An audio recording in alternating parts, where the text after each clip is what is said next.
Spring Chapter 11. At the end of the week, Matron Bridie sent for Mandy to come to her study. Mandy was nervous. What could Matron possibly want? She went with great trepidation and an instinct that something bad was about to happen. Matron Bridie wasted no words. "Mandy, I gather that you've been spending a great deal of time away from the orphanage. I'm told that you have a project that you're working on. Would you care to tell me about it?" Mandy experienced a moment's sheer panic. The palms of her hands were wet and she began to tremble. How much did Matron know? Who could have told her? Jake or Ellie?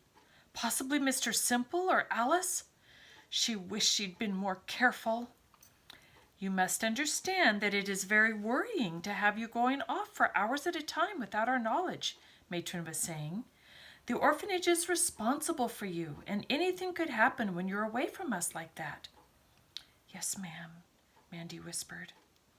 "Would you like to tell me about it? Could I help in some way?" Matron obviously knew very little.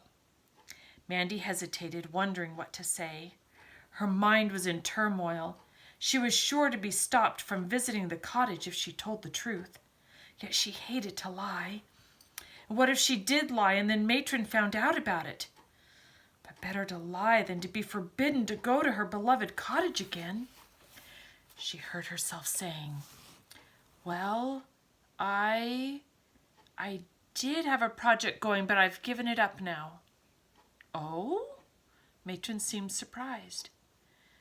"Yes, I found a spot when I was out walking one day and thought it would be fun to try to make into some sort of place of my own. You know, a little garden and things. But it was just too much to do, so I stopped." She felt simply awful standing there. Everything seemed rather fuzzy. She was afraid that she would faint. "I see." Matron looked somewhat puzzled. "Well, please know that I don't like your going out alone. I'd rather you didn't. I always told Ellie when I'd be back." "Yes, I know, Mandy. You're a very sensible girl, and I trust you completely. But you must understand my position." "Oh, I do." Mandy's voice was high and overly sincere. "That's why I stopped, Matron. I knew you wouldn't like my being out like that." "Good." Matron seemed relieved. There was a moment's silence. Mandy was sure her heart could be heard. It was beating so loud. "I think you were wise to stop your project," said Matron thoughtfully. "But I'm a little sorry, too. You see, I do understand you're wanting to make a place that you could call your own. You must long for it very much sometimes." She smiled kindly. Mandy suddenly realized that she was about to cry, and she swallowed hard. "Oh," she said in a small voice. "Well, it doesn't matter."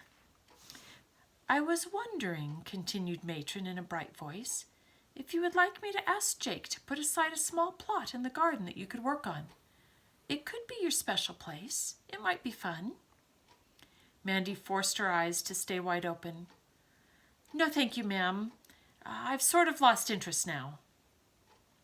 Matron gave Mandy a long and penetrating look.